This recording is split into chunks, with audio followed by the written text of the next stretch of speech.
So here's a quick look at, or a quick review, or just a quick look at a Rolex Bubbleback that we've had come into the shop. No big dramas with this one.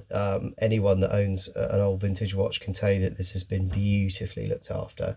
I guess age-wise, as this would probably be from about the 1950s. It's the famous quote-unquote Bubbleback, and I'll explain what that means later. I'm guessing this is a 34mm case, lovely cream dial that's absolutely immaculate, and you've got the seconds hand is still beautifully blue, and you've got the beautiful little gold markers all the way around. Everything's perfect on the dial. The case is absolutely gorgeous as well, solid gold case, front and back, and you can see the mark on it. It hasn't been over polished. It's just a really classy watch. Just moving back as well, it's got the Rolex buckle as well, also in fantastic condition, and a really nice, matched with a really nice crocodile strap that does a really great job. All we're doing with this watch is giving it a service. Certainly the only thing I'm noticing, just having an initial look at it, is that it feels a little bit stiff on the wind, but I suspect once it's been serviced and relubricated, it will feel fantastic again. Why are these popular?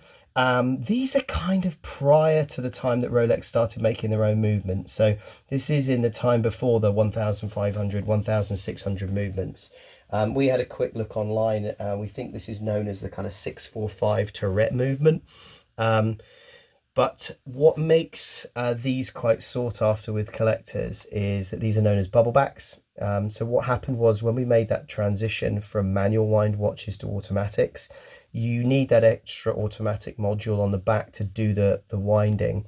Now, you've got a choice when you do that as a company. Do you start changing the shape and depth and everything of your fantastic legendary oyster case, or do you say, hey, if we put a bit of a kind of bend in on the back here on the section that screws on, we can create that extra space we need to deal with that automatic module? And that's what they did temporarily, and what became known as that kind of quote-unquote Bubbleback as a result.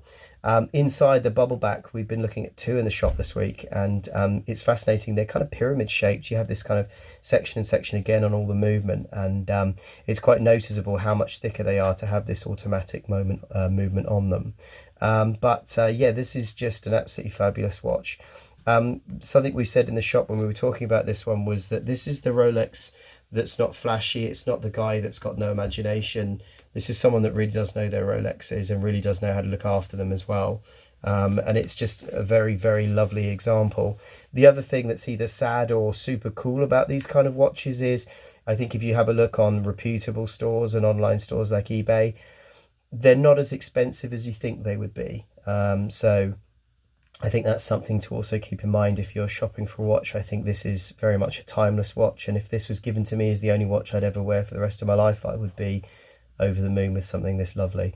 So there you go. There's a super quick look at a solid gold Rolex Bubbleback that we're just going to do a very quick service on in the shop this week.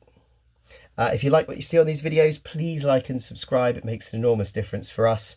And we'll put some bit more information about what we do and the services we offer in the US in the descriptions below. So thanks very much.